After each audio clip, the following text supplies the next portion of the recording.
Man, this is a pretty bull thistle. And look, we got a pollinator inside. Several pollinators. I'm just gonna leave this one here, leave it alone. Just for the bees and pollinators. We always could use more flowers anyways.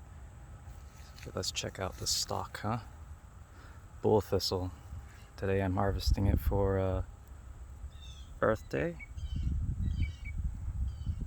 And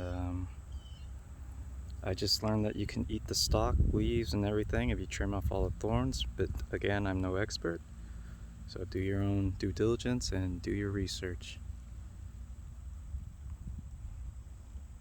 Yeah, it's pretty. It's got a lot of webs. I don't want to really bother that. But the pollinators. This one, on the other hand, a little bit more dead. Thin stalk.